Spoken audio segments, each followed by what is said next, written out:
I am audible there. Today I am seeing somewhat less number of students. I don't know why, but I hope everybody is fine there. And now we are a little late today. Just uh,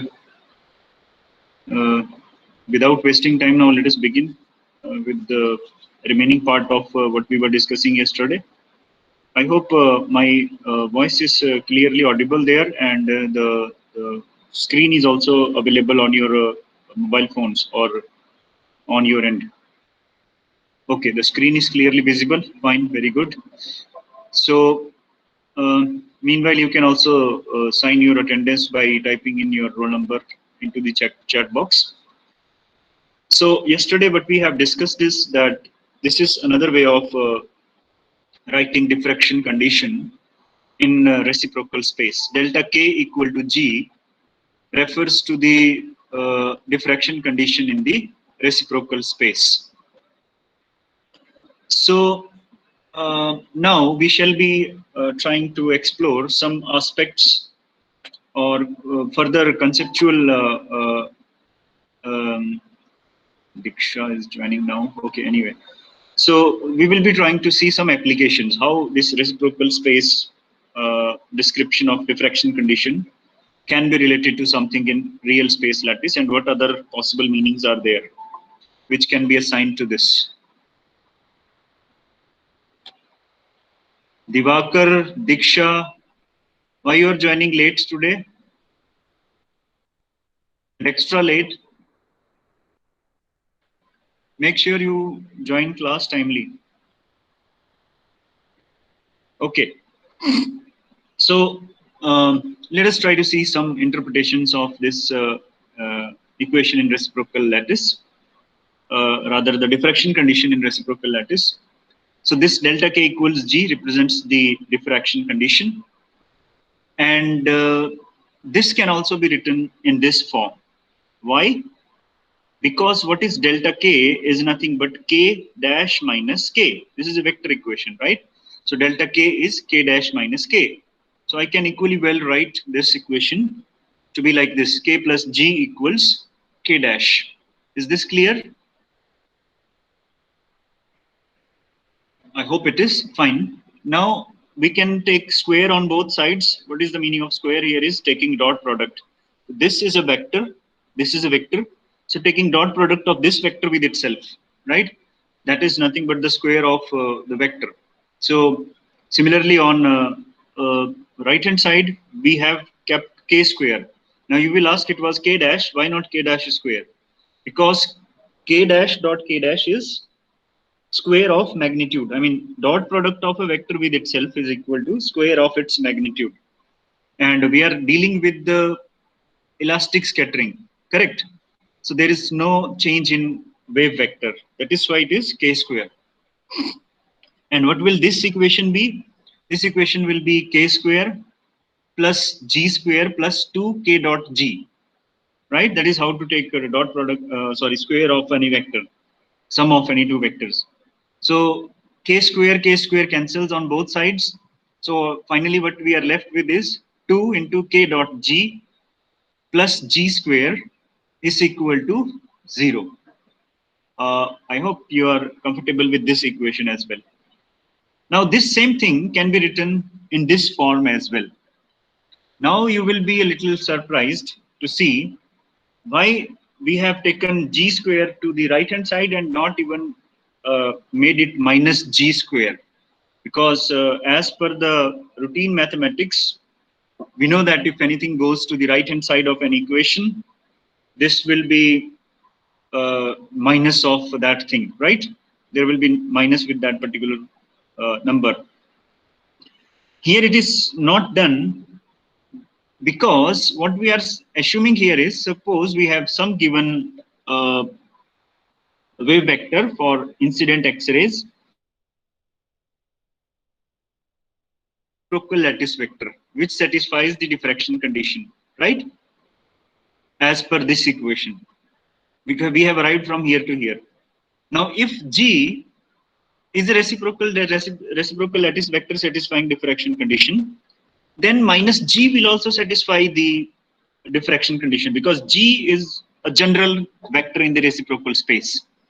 So we can replace G with minus G as well without any technical difference. And if we do that, so this means that it will become minus 2 into K dot G is equal to, or rather if we do it here, so this will be minus 2 into K dot G plus minus G dot minus G, which will be plus G square. That is how we can get rid of that minus sign. So this is just another way of writing the same thing. So this is also correct. This is also correct. You can't say, okay, this is correct or this is correct. Both are correct. So in one case, we have just got rid of a minus sign, which we can do considering the condition or situation of the problem.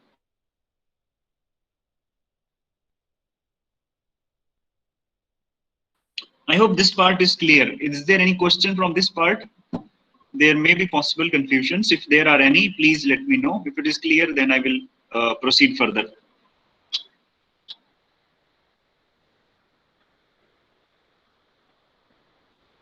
Yes, any question, please?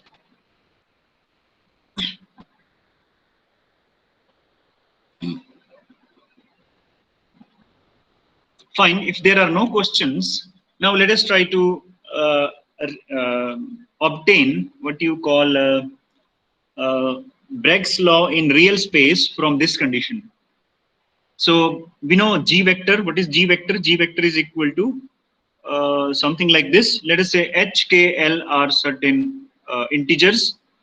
This you can relate with the indices of Miller indices of a specific plane from which diffraction is occurring.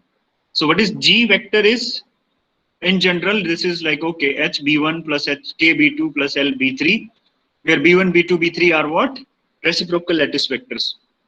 And we know, I'm sure you have studied it somewhere in your lower classes, at least in BSc classes, that interplanar spacing is inversely proportional to magnitude of the reciprocal lattice vector.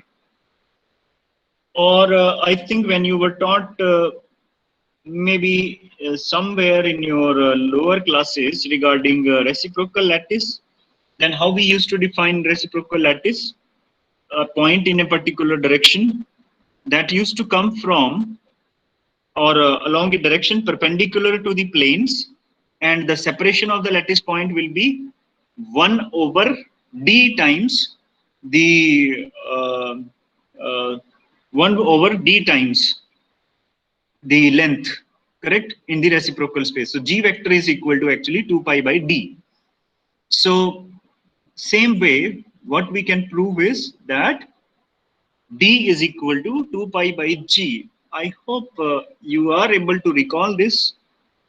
If still not, uh, I would recommend you to go to the books of your lower classes. And right now I'm using here directly. I mean, I'm using it directly and quoting you to the reference. You can go to any BSc book. There you can find it out.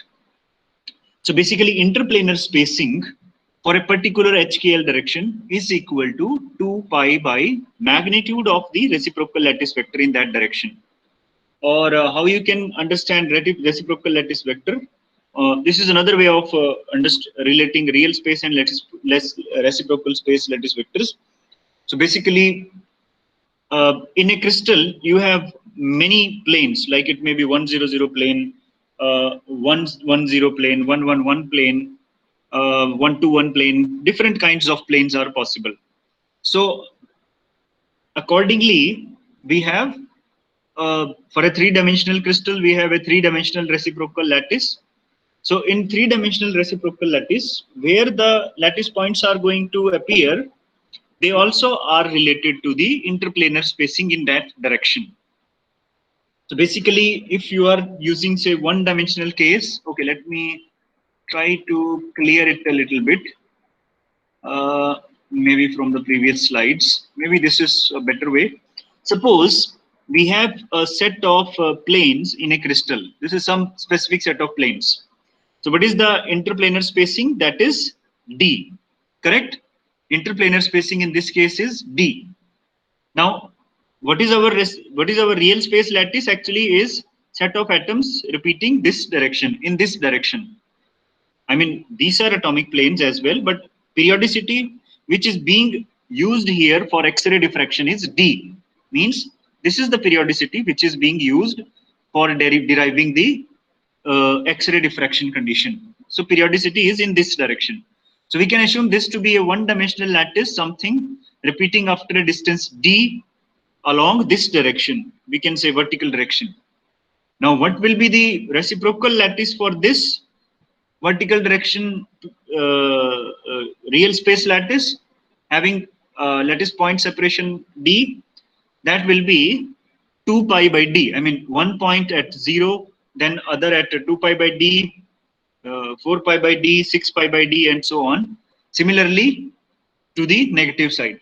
Correct? Now, if we write down the lattice vector for that 1D reciprocal lattice, I hope you are able to recall our previous lectures where I in detail talk about reciprocal lattice points. Even I think I can try to do it there as well to make things little clear to you. I think, yeah, that's here. Fine. So now let us keep that previous representation of planes in our mind and then assume that each dot here is representing a set of planes, right? So this is representing one set of plane, other set of plane separated by a length A, then and so on. So 0A, 2A, 3A. So what will be the reciprocal lattice for such case? You can find out from here. This is going to be the reciprocal lattice where A star, 0A star, 2A star. This is the reciprocal lattice vector. So what is G vector is? G vector is equal to V1 into A star, where V1 is some integer. So if you try to relate interplanar spacing for this case with the magnitude of the reciprocal lattice vector. So what is the smallest reciprocal lattice vector or primitive lattice vector? This is going to be equal to 2 pi by A. What is the magnitude of smallest lattice vector is 2 pi by A, right? And instead of writing 2 pi by A, let us say we are saying magnitude of A star. So magnitude of A star is nothing but 2 pi by A. Means if I write A, then that will be equal to 2 pi by magnitude of A star, correct? Now, if we replace this A with D, interplanar spacing, then we can find out that the D for a particular set of planes, HKL, will be 2 pi by G vector ka magnitude. I hope this is clear now from this, right? I mean, where is it? Yeah. So here it will come out to be equal to D is equal to 2 pi by G vector, magnitude of G vector, where G vector is the reciprocal lattice vector perpendicular to the direction of these planes. So that's another way of looking at diffraction condition in terms of reciprocal lattice. Is this clear or any question from this part?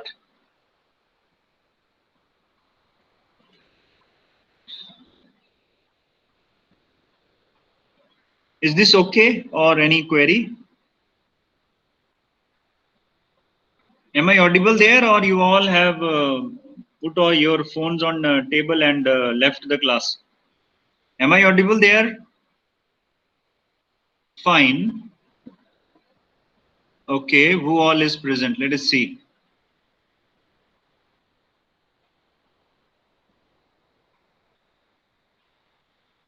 Okay. Well, Amit, fine.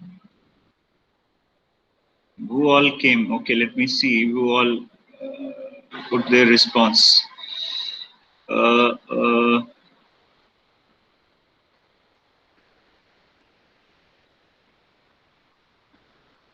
where is Chetna?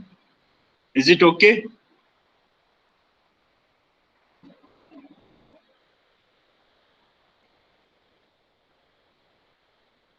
Priyanka, is it clear to you? Ritakshi, Sakshi, Samriti, Shivangi, Tanu, Umesh, Vishali, Vivek. Yes. Is it clear? Good, fine. I mean, if it is clear, let me move ahead and let us try to find out how we can obtain this 2d sine theta and lambda from this. Now, one thing is clear here. What is the direction of g vector for a specific set of planes?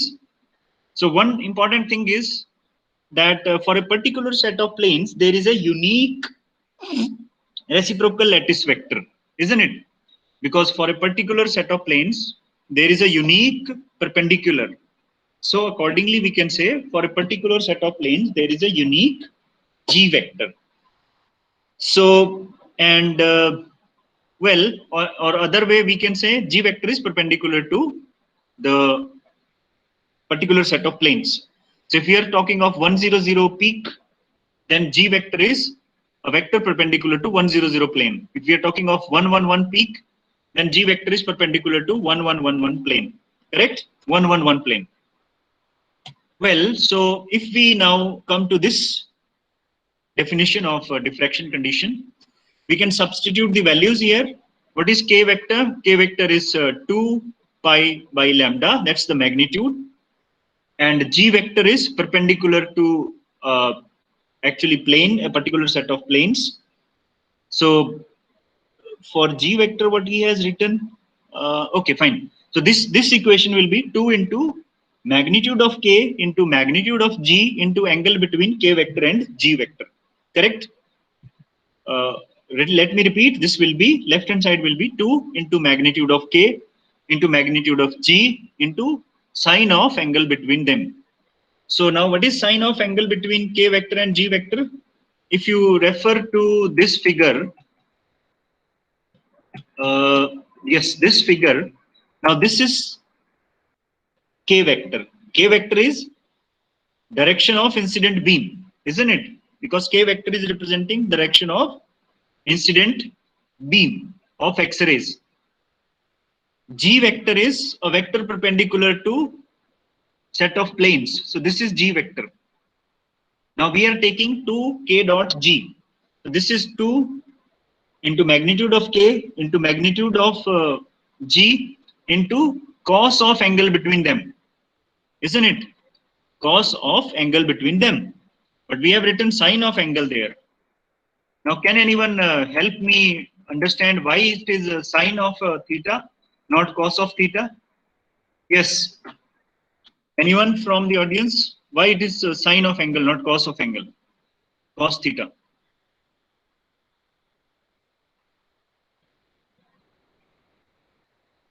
Cos 90 minus theta. Why? Because theta is not the angle between g vector and k vector. Theta is angle between plane and incident X-ray, right? So that is why we are using sine of theta here, correct? Most of you got it correctly. So that is why from here, let me again quickly show it up. So this is g vector, this is k vector. Definitely it has to be 2 into k into g into cos of theta. Cos of this angle, let me say this is phi or whatever you want to say.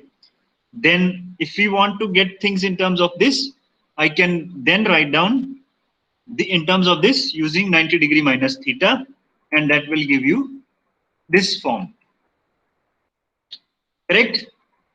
Now we've substituted value of magnitude of k, which is 2 pi by lambda. Magnitude of g, let us say this is g. Let us write magnitude of g with g. And right hand side, it is already g square. So 1g will cancel with g square. And this left hand g has gone, become 1. And on right hand side, you got g only, just magnitude. And what is g? From here, we can write down g is equal to 2 pi by d. Correct? So if we simplify this equation, what we obtain is nothing but Bragg's law in real space. So these two are exactly equivalent and different way of looking at diffraction condition. Fine. So far, so good. Now, what is interesting here is that even till now, we haven't talked about intensity part. I mean, whether we write this way or this way, we are only talking about whether there will be a peak in X-ray diffraction pattern or there will not be a peak. And this condition just tells, yes, there is going to be a peak when this condition is satisfied. Now, how to talk about intensity? Okay, I'll be coming to intensity just little later. Just a small interpretation of this equation as well. So, I mean, the same diffraction condition is actually used in Lau's equation, or to obtain Lau equations.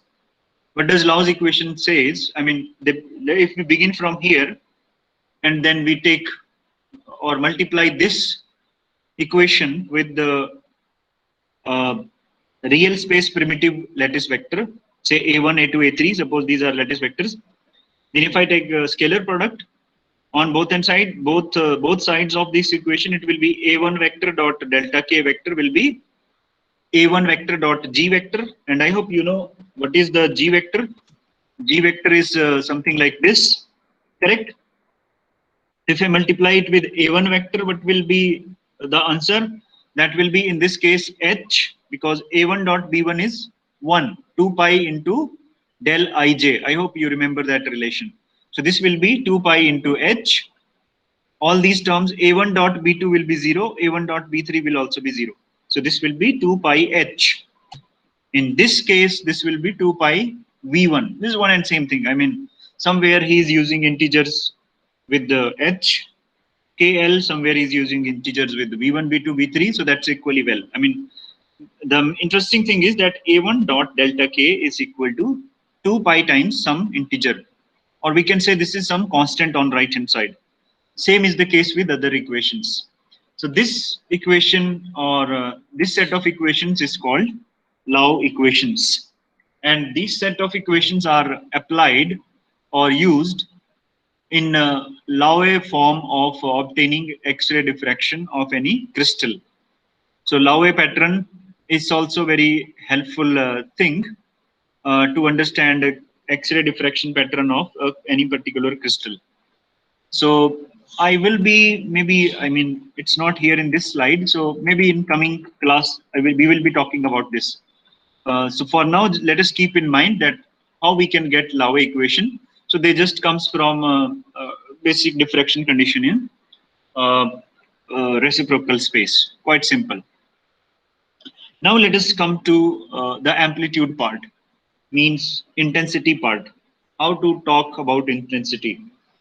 So amplitude of the scattered wave from a particular small volume element is proportional to local electron concentration, NR, as I already told you in the previous class.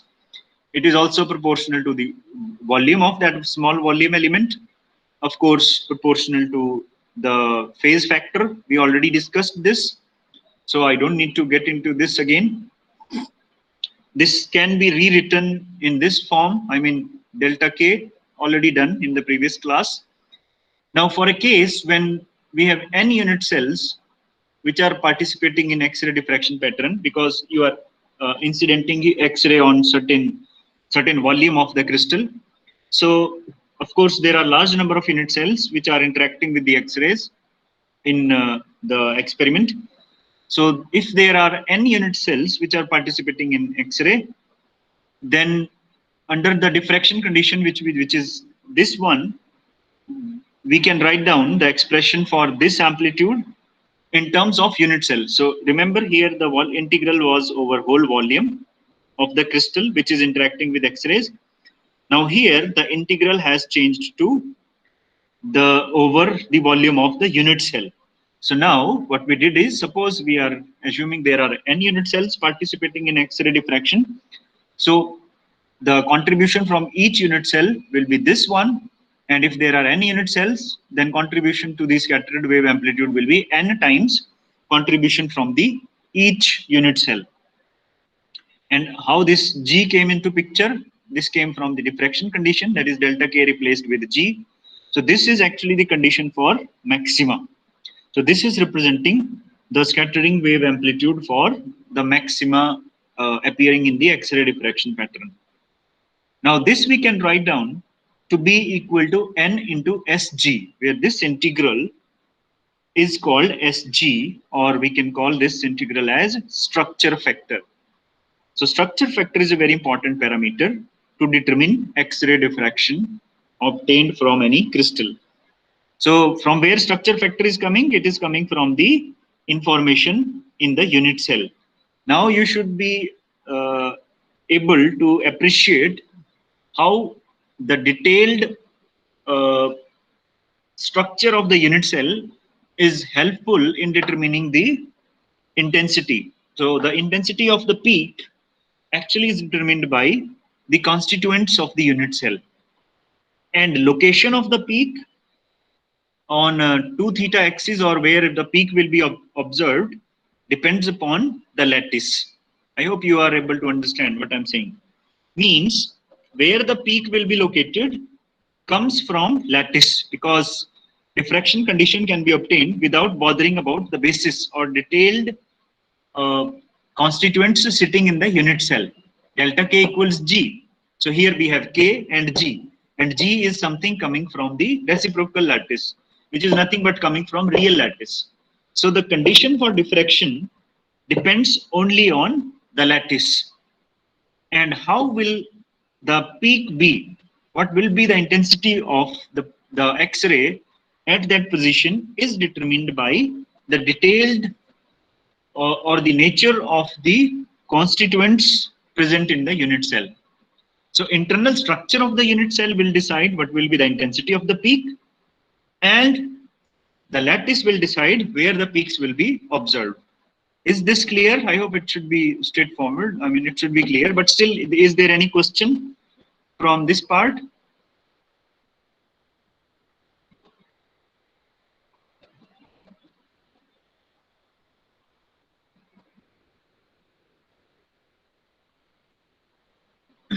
All right.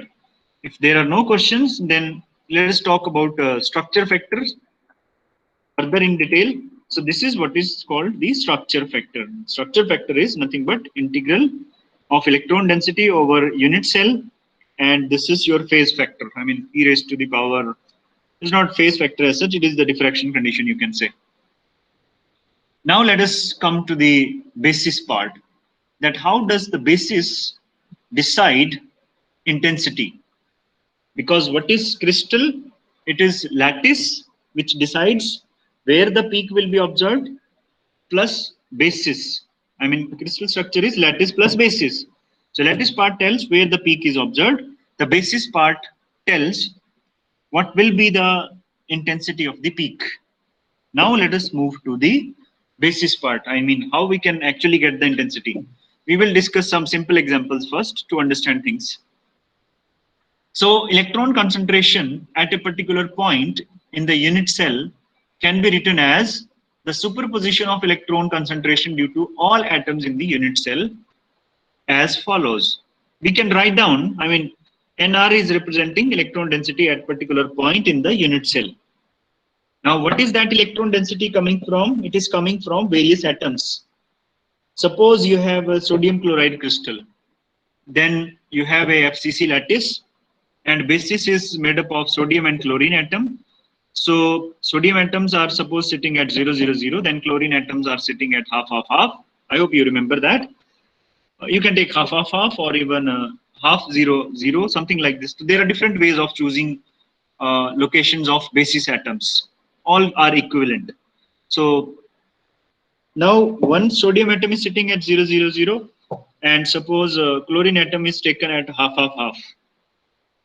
Then if we want to find out electron density at somewhere like say 0.25, 0.25, 0.25 in the unit cell, means suppose small r is 0.25, 0.25, 0.25. What will be the electron density at that point? That will be superposition of electron densities of sodium atom and of chlorine atom. So that is what we are saying here in this equation. Means n at a particular point r is equal to summation over j going from 1 to s. It is not minus 1. This is j equals 1 up to s, where s is the number of atoms in the basis. So for monatomic basis, it may be single atom. Diatomic basis, it may be set of two atoms, like sodium chloride. For polyatomic basis like perovskite structure we discussed in our previous class, say CaTiO3, something like this, it may be a set of 5 atoms. So you have to take summation over electron densities of all the atoms and how much is the contribution of electron density from each atom at a particular point in the space or in the unit cell, you can say. Uh, if this is used, then how we can write down the structure factor? This is your structure factor. Now replacing NR with this, then what will structure factor become? So SG, we are writing structure factor as a function of G, you can say, or particular G, means each G will correspond to one peak in X-ray diffraction pattern, isn't it? Each reciprocal lattice vector will contribute a peak in the X-ray diffraction pattern. So what will be the peak for that particular G vector? Because each G corresponds to a particular set of planes, right? 110 may have a different G, 100 will have a different G. So, and each plane will have its own characteristic peak. That's what we see in the X-ray. If you go back now, let me quickly show here. So this is X-ray diffraction for pattern for silicon. So you will be seeing 220, 3211, 400, 331, 422. All these peaks are actually corresponding to a specific set of planes. And from each set of plane, you will be finding peak at a unique value of theta. That's what the meaning of this is. So in terms of reciprocal lattice vector, we will say this refers to a particular value of G. That is why this refers to a particular set of planes, SG, now written in terms of reciprocal lattice vector. This is equal to summation over J. Now here this is the same thing, R minus Rj. This is just position vector of this particular location with the atomic nucleus considered as the center, because electron density of any atom is considered with respect to its center, I mean atomic nucleus. That can be calculated from something like radial wave function or something like this. So that means we are considering Rj as the center for so particular atom. We are considering origin at the nucleus of that atom. So for sodium chloride case, when we are using sodium, the center is at the origin is at say sodium atom nucleus. When we are talking of contribution from chlorine atom, the center is at nucleus of the chlorine atom, and so on. I hope that's quite straightforward. So this is how we can write it. Now, again, I hope you remember the property of Fourier transform. They just have done some rearrangement actually here. So we are writing, okay, let us replace R minus Rj with rho. So what is actually rho representing? Rho is representing distance of this point R in real space or in the unit cell from the nucleus of jth atom, because this is just telling us the vector difference, right? So simple thing, I mean rho is telling you what is the distance of this point R from the atomic nucleus. I hope you can visualize this. It's quite simple. Okay, so if this is so, then now what we have done here is we have taken e raised to the power. Now you should notice here that e raised to the power iota g dot rj. This is r here. This is not rj. So what they have done is they have added and subtracted rj here, so that what you will be having, I mean we have put here one term with the e raised to the power plus iota g dot rj, and another term multiplied is e raised to the power minus iota g dot rj. So this term is e raised to the power minus iota g dot rj. That plus term is sitting here in terms of rho, because rho is nothing but r minus rj. So this is r minus rj. When you simplify, you will get two terms. So if you multiply that further with this, everything will cancel and you will finally get back this answer. But to describe structure factor in terms of rho, we have done this little manipulation. I hope this is clear to you. If it is clear, if it is not clear, please let me know. Is it clear to everyone? Or any question? Or anyone got confused out of it? If please let me know.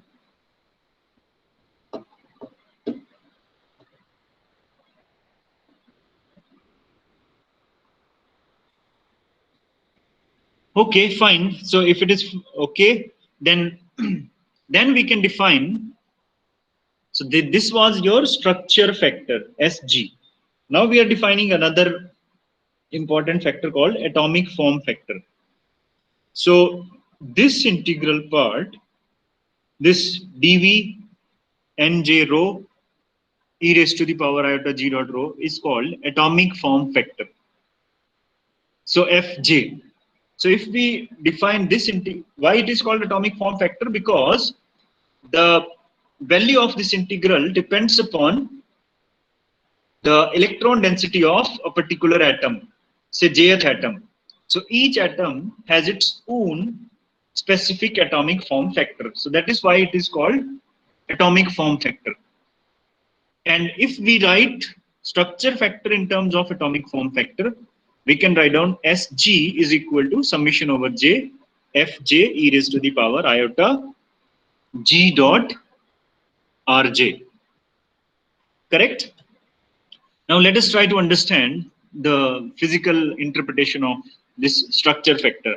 How is this useful in determining the intensity of X-ray diffraction peak?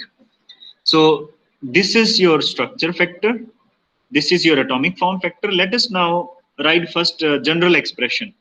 So the position vector. So here what is Rj? Rj is coordinate of a particular point sitting in the unit cell. So means we need to be able to tell the position of atom in the unit cell. For example, in sodium chloride, sodium is sitting at 0, 0, 0. Chlorine is sitting at half, half, half. So Rj tells you position vector or the coordinates of jth atom in the unit cell. So in general, let us assume that we are writing the coordinates or position vector for jth atom in unit cell in terms of primitive lattice vectors. Like, okay, xj a1, yj a2, zj a3. As I already told you, for example, for sodium chloride, x x1 y1 z1 for sodium will be 0, 0, 0. x1 x2 y2 z2 for chlorine will be 0.5, 0.5, 0.5 in terms of a1 a2 a3.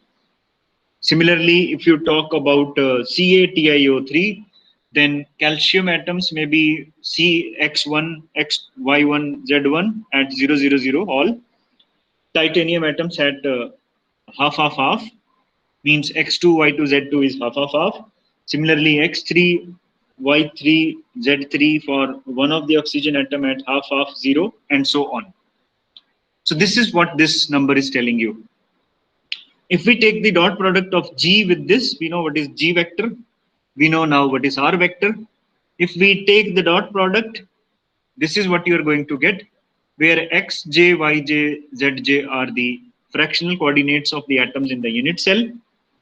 And V1, V2, V3 are the integers, because V1, V2, V3 are integers as in the definition of reciprocal lattice vector.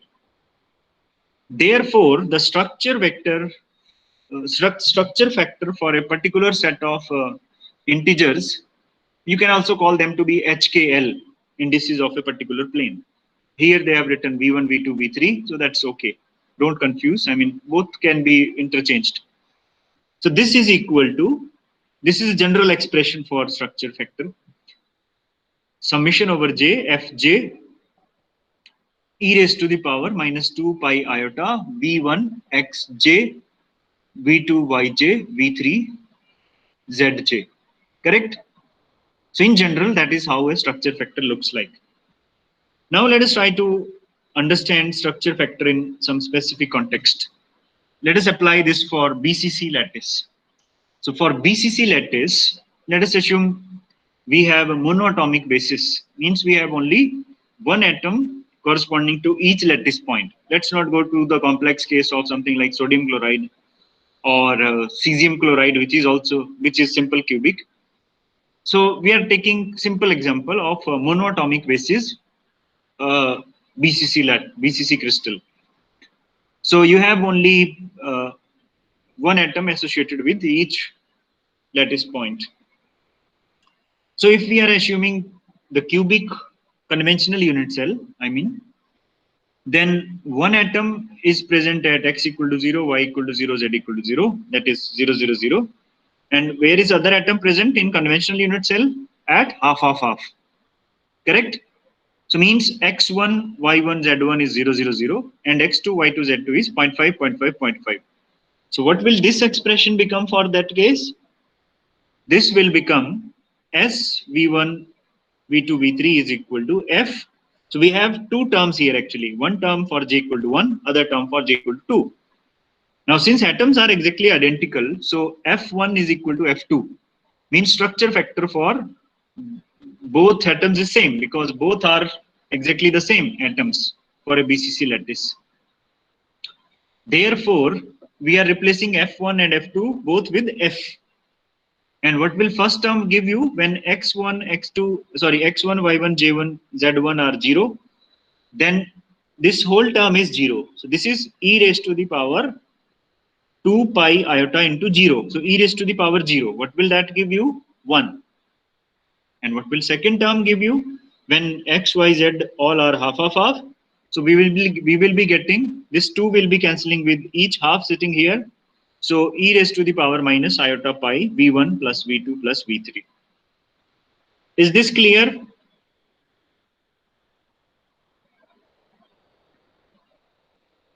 Is this okay?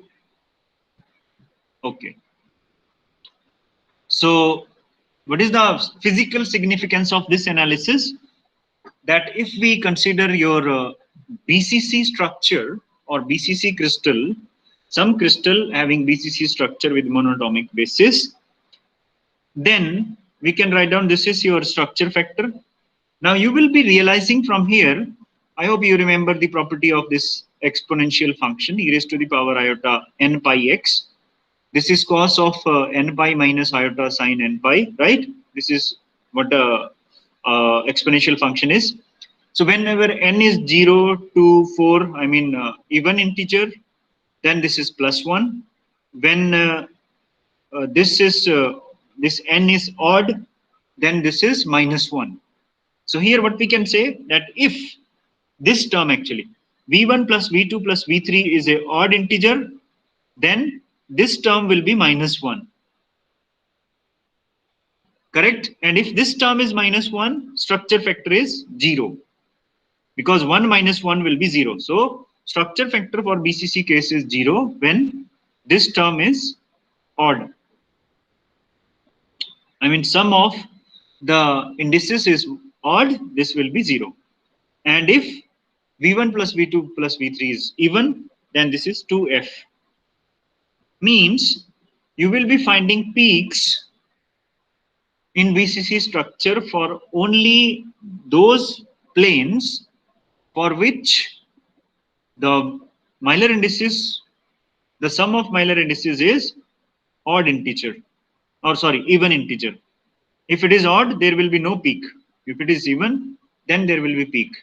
Therefore, for a BCC crystal, you won't be obtaining 100, 300, 111, 221 kind of peaks. Only peaks observed for a BCC crystal will be 200, 110 or 222 kind of peaks.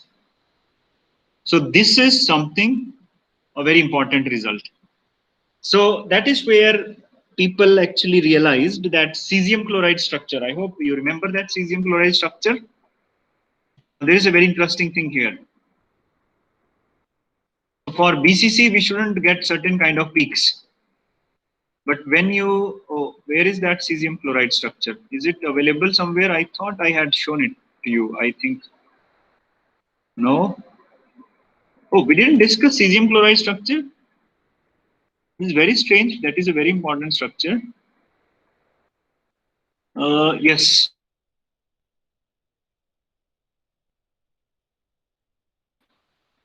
chlorine atoms at the corners of the cube, cesium atom sitting at the center.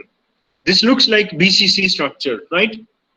It is not exactly BCC structure. This is simple cubic.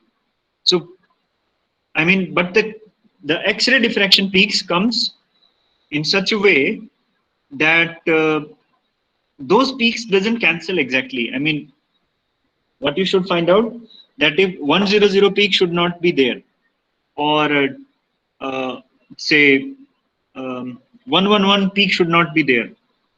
Why so? Because there is one set of planes which is represented with these black dots. There is another equivalent set of planes sitting in the center of the body which is represented with the white dots. So 100 peak means peak coming from this black planes. 100 planes means this this middle plane is like actually 200 plane, which is at middle of the unit cell. I hope you are able to differentiate. So now cesium and chlorine atoms have different structure factors. So these peaks doesn't cancel exactly. If it would have been a BCC structure, you should not have obtained 100 peak at all. But in cesium chloride, you will find out some weak peak for 100 plane because it is a simple cubic structure. That's what I want to highlight. And why we don't see 100 peak for a cubic structure, rather BCC, because this is the explanation. So in BCC, what you have one set of planes. This is another set of planes. So 100, suppose. You have also a set of planes sitting exactly in the middle. So for peak to appear here, the phase difference between this and this X-ray is to be 2 pi, right? If there is no atom sitting in the center of the body, so these two set of waves will interfere constructively and you should see a peak, like simple cubic case. But in BCC, you have another set of planes at the center of the body of the cube. Now, what happens if the phase difference between this and this is 2 pi? The phase difference between this and this is pi. So this means destructive interference. So that is why overall we don't see any peak coming from this kind of planes. That's a simple explanation to this. I hope that's okay with the BCC part. Is this clear?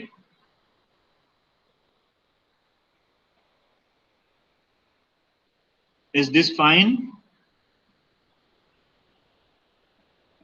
Okay.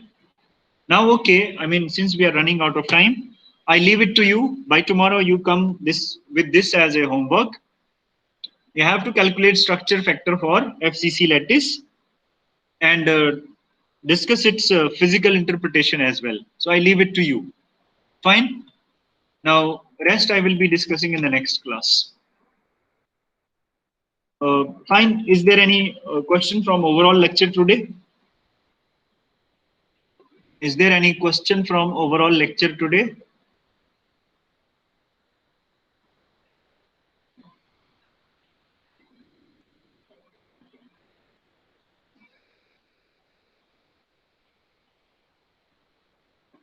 Well, if there is no question, I thank you all for paying your attention.